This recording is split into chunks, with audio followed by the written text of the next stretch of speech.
This is Metro Week. Our top story, the 75th anniversary of Davis-Monthan Air Force Base.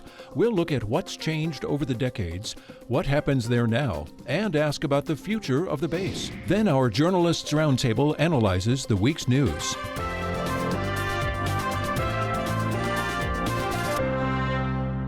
Welcome to Metro Week. I'm Andrea Kelly.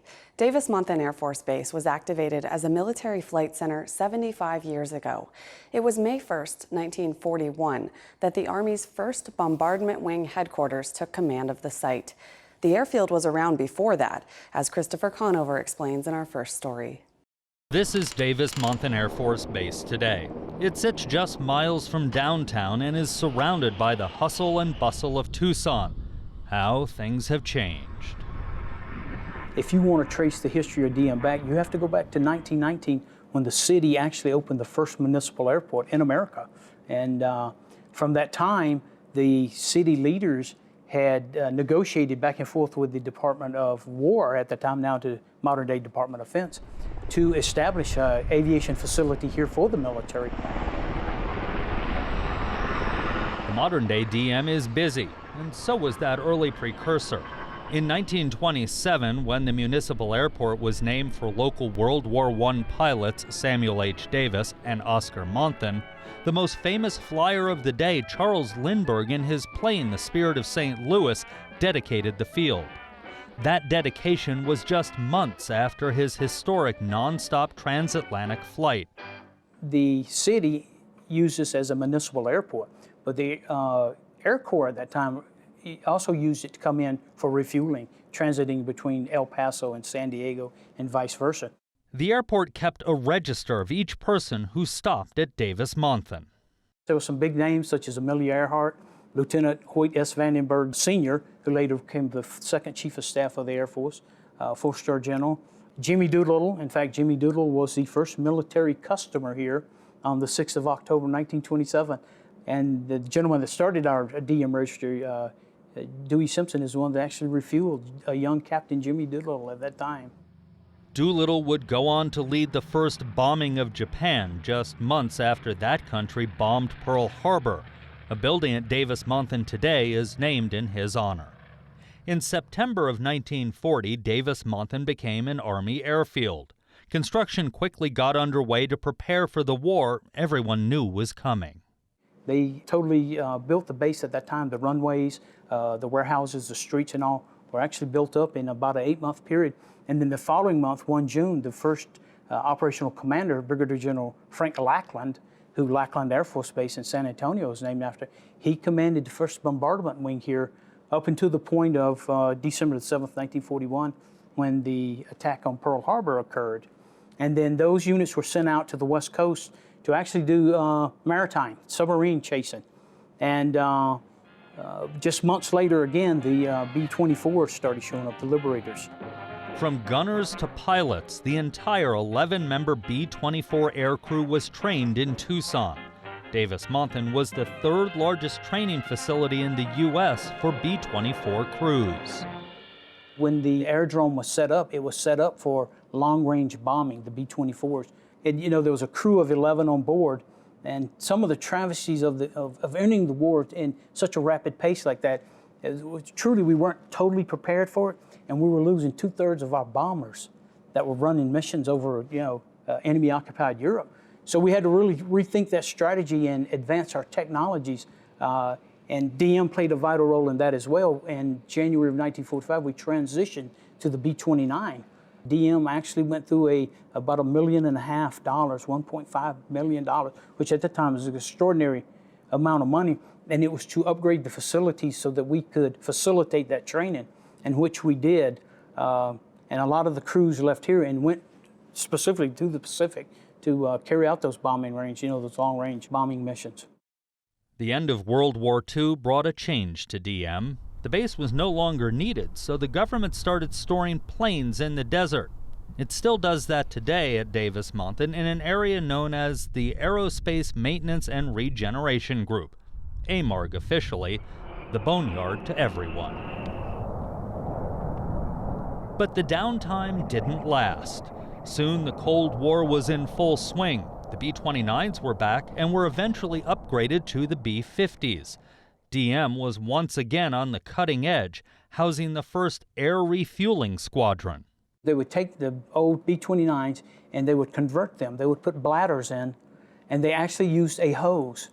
And they would reel the hose out, and the refueler on the other end, the bomber, would actually have a gentleman with a grapple hook that would pull in the hose, and they would literally refuel like that. An interesting part of DM history is in February of 1949, the 43rd Air Refueling Squadron and the 43rd Bomb Wing got tasked with a mission to fly the first nonstop flight around the world. The focus during the early part of the Cold War was on planes, but quietly crews were building missile silos in the desert. In December of 1963, the 390th Strategic Missile Wing went active. Their weapons platform was the Titan II missiles, and it was the first Titan II missile to go active in the Air Force, for the entire Air Force. And we had 18 silos located around DM, that stretched anywhere from Green Valley, which the museum is there today, all the way up to Oro Valley, and as far out as 3 Points at Ajo. So yeah, there were 18. They stayed on alert until 1984, until the Strategic Arms Treaty kicked in, and then we started inactivating those units, and they were pulled off alert at that time. By then, the A-10, which is now so familiar in the skies above Tucson, had arrived. It's that A-10 airplane which gets a lot of the attention at Davis-Monthan, yet it's one of many missions at the base. We sought an interview with the base commander, but because of a base-wide inspection this week, he and others couldn't speak with us. We did speak to a retired base commander, Colonel Kent Lofbaum, who explained the base's operations. As a point of disclosure, Lofbaum is on the Arizona Public Media Community Advisory Board. Davis-Monthan Air Force Base is a flying base. It has been since its beginning. The 355th Fighter Wing is the host wing at Davis-Monthan. They fly the A-10s like the airplanes you hear flying over. And it has lineage back to World War II. The 355th Fighter Wing during World War II flew the Mustang, the P-51 Mustang in Europe, flew the F-105 in Vietnam, and of course since 1975 the A-10. Roughly 80 A-10s, roughly 5,000 airmen, in total, just assigned to the 355th Fighter Wing. But that's only one of several other organizations that are here. You have a very large combat rescue community here at the base, both active duty and Air Force Reserve. And what does that mean? That's the helicopters and rescue C-130s that are deployed to Afghanistan, have been deployed to Iraq, I'm sure supporting operations in Syria now, all over the world, providing combat rescue to airmen and also the joint force. You also have electronic combat C-130s here.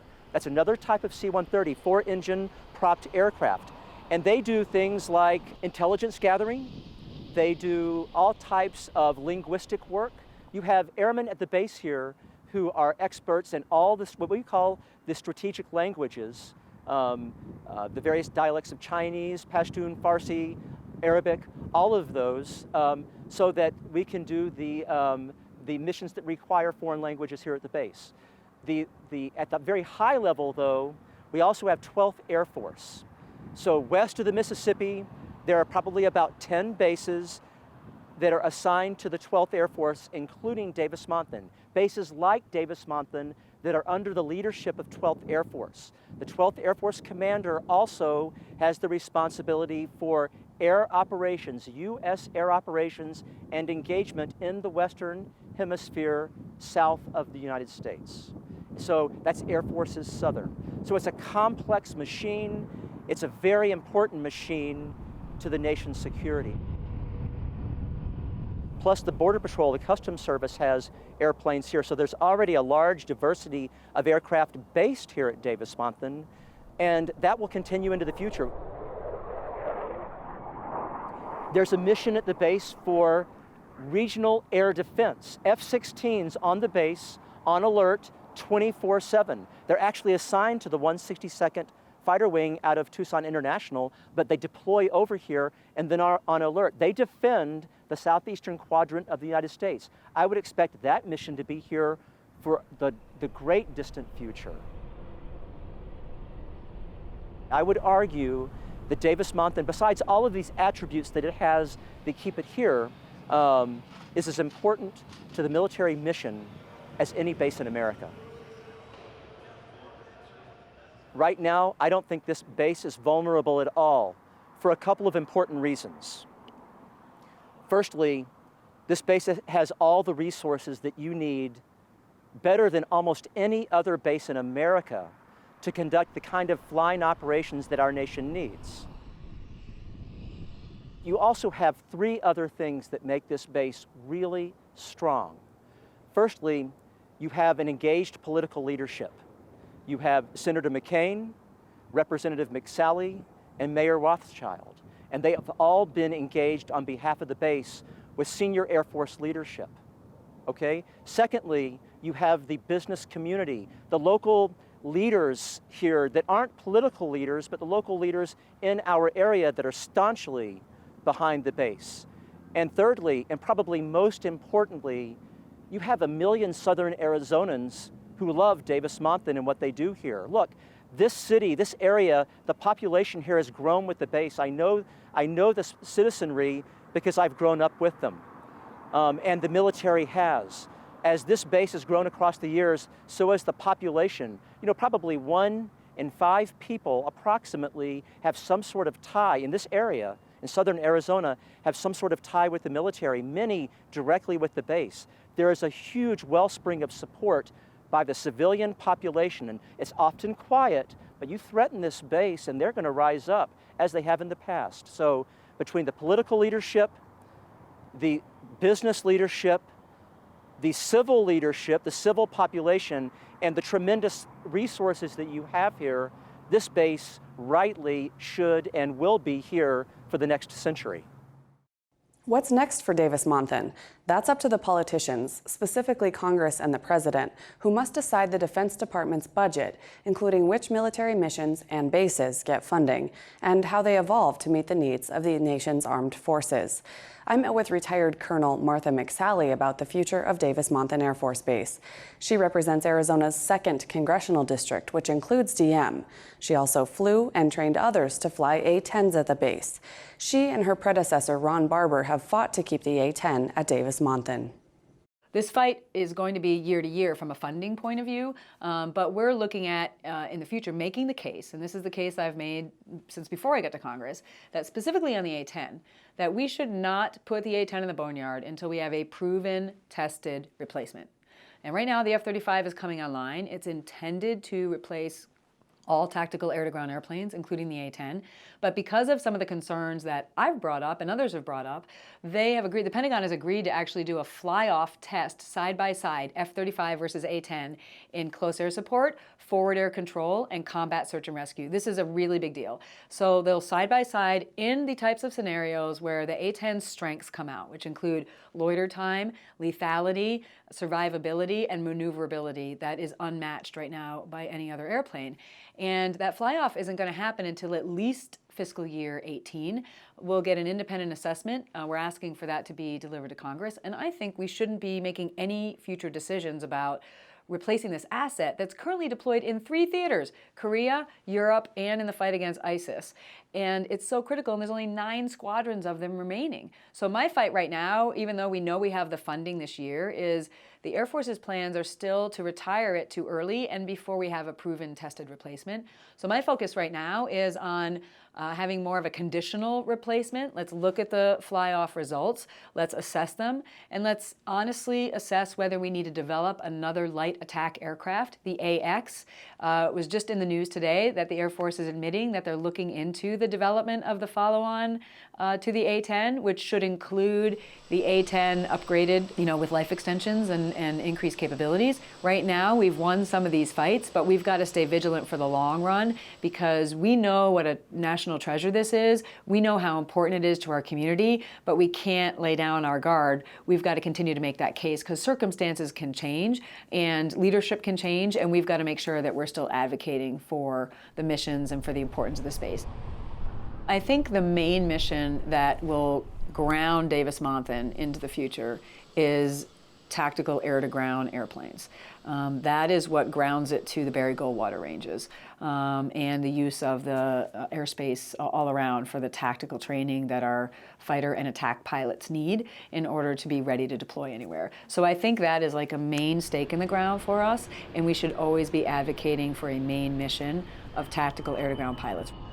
And so I think we do need to have a conversation amongst our community about whether we are going to be willing to eventually accept airplanes like the F-35, because the plans on the docket, which, by the way, I don't agree with, have every single tactical air-to-ground airplane in our inventory in the Air Force and the Navy and the Marines all being replaced by the Joint Strike Fighter, all of them.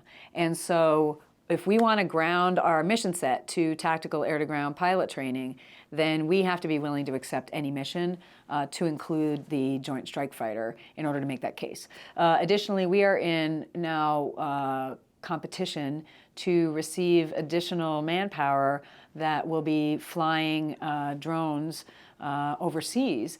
They call them mission control elements. They're not taking off and landing here, but they're actually, once they're airborne, they're being controlled right now. They're being controlled on Davis-Monthan Air Force Base with a guard unit.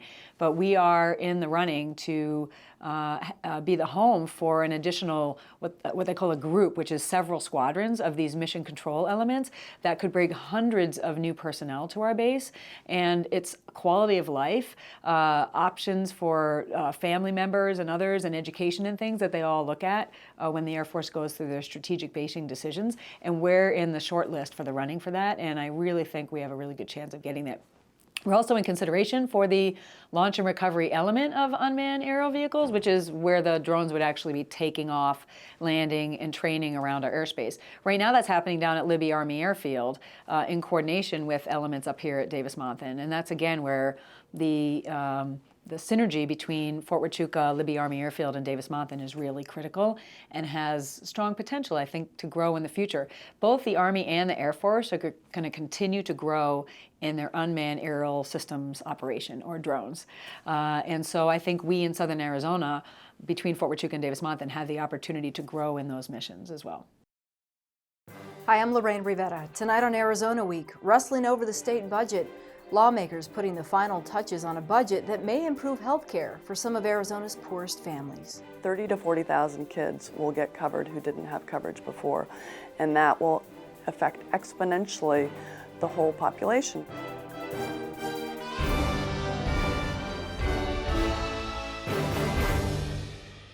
Now our Journalist Roundtable. Joining me in the studio are David Wickner of the Arizona Daily Star and my colleague Christopher Conover. And Dave, I want to follow up on something Martha McSally said, that the future of the base is to keep flying aircraft. There have been a vocal opposition to the noise and also even environmental effects of the airplanes. So she says people are going to have to come around and just essentially, if people want to keep the base, they're going to have to get on board with louder airplanes. So characterize the opposition to the F-35 and other louder airplanes than the A-10. Well, there is a group, Tucson Ford, that was formed some years ago, I think, when the F-35, it was specifically to stop the F-35 from coming here. And that was made up of neighborhood activists who in the past had objected to noise and overflights at DM. So there's an organized group there, in addition to some neighborhood leaders and others who object to the noise, and they also cite the safety issue because there have been a couple fatal crashes from aircraft flying from DM in the 60s and again in the 70s. There are people that live in neighborhoods in the direct, mostly in the direct, some of the direct takeoff and landing flights over the city. To the north. Julia Key neighborhood is right off the end of the flight path. They closed a school there some years ago as part of the base closing process because of concerns. Other neighborhoods, though, are affected as well. There's opposition, people who oppose it in neighborhoods like Blenheim Elm and Which is in Midtown. Which is Midtown, Sam Hughes. And, you know, one of their big contentions is that it reduces the quality of life, their home values suffer, with louder planes coming here. And the A-10 is one of the quietest planes in the Air Force inventory, but I think over time, and as they've tried to expand training programs here, visiting aircraft create, some of which are much louder than what normally flies here. And even the F-16, some of these people say shouldn't be flying out of DM because the proper environmental studies weren't conducted. They're concerned about more and louder planes coming to DM, and they're also concerned about the safety of single-engine planes because they figure if two engines, there's a better chance of recovering from a problem. And there was just a crash here last June of an F-16 out in the desert that flew from TIA, from the 162nd Fighter Wing there, the National Guard unit. So they have multiple, and the environmental effects, the health effects of the noise and pollutants, air emissions. So they have multiple objections to jets being flown over the city. And I'm going to have you pick up on some of those other objections, Christopher. The big objections that a lot of these folks are making is with that environmental impact report that I actually remember covering with Dave. I guess it was about 2 years ago that it came out. And in that report, Davis-Monthan said there would be no noticeable environmental impact if they expanded the training flights for other units. What everybody in town knows is the old Operation Snowbird, which allows units from around the country and now even around the world to come into Davis-Monthan, use the Barry Goldwater range that Representative McSally talked about and the other airspace for training. And those units, some of them do actually fly the A-10, so you might not notice, but they fly a lot of other planes. And by allowing an increase in those, you increase the noise. You increase everything that goes with an increase is increased. And the folks who oppose it say the Air Force didn't do that correctly, that they ran it through too quickly, that they just didn't do it correctly. So they are fighting that idea. The Air Force counters, well, we're not necessarily expanding. This just allows us to expand, but the option is there. And Dave, there was actually some action on that in a lawsuit in court this week. What happened? There was. The government, after getting an extension, finally responded to the lawsuit. They didn't respond in any kind of detail that would suggest what their arguments would be in court, but they basically categorically, allowing some facts, denied count by count the lawsuit, the allegations in the lawsuit. So we'll have to look and see what the filing is, the testimony that's filed, and when it comes to a hearing, no hearings have been scheduled yet in that case. Also, within the past week or so, the base released its annual economic impact report. Let me have you summarize sort of the main points of that. Mm-hmm. The base, this was for the fiscal year 2015. The direct and indirect impacts rose to about $990 million. DM also counts the economic effect of retirees here, military retirees here, because they get their pay here.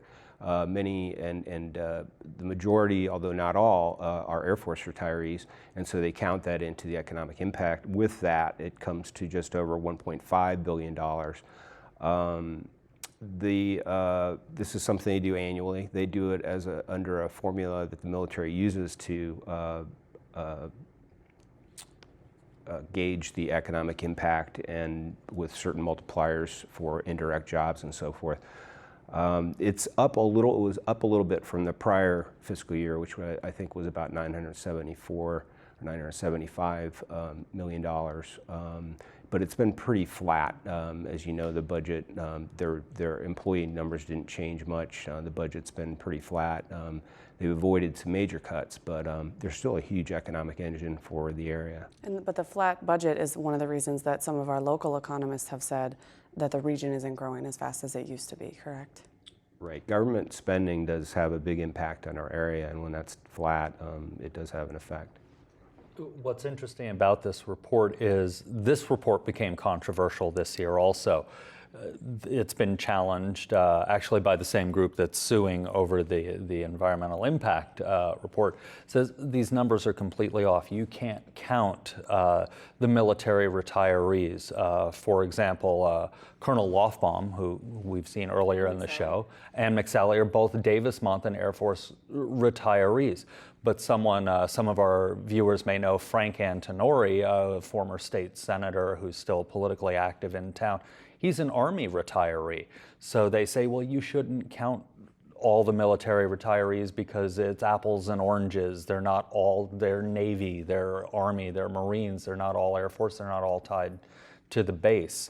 And then they redid the numbers and said, well, the base therefore only has a 2.2% gross domestic product impact on the Tucson area, the metro area, southern Arizona, much less than what the base says.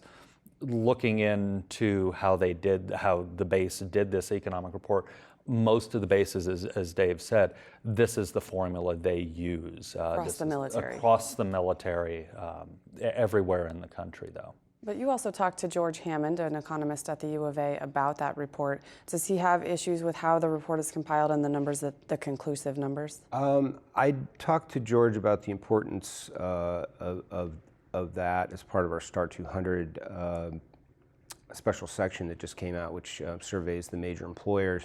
We didn't get into the methodology too much, but there's always a multiplier there. Where they use to take the direct effects, payroll and spending, and calculate the indirect effects. I didn't get into that with George in detail. Perhaps you can have him on and grill him about that himself. But these multipliers and these indirect effects in any economic study are always criticized. If you look behind the numbers, there are very established science behind some of these multipliers. They vary by area and kind of some of the industries you're looking at, I think.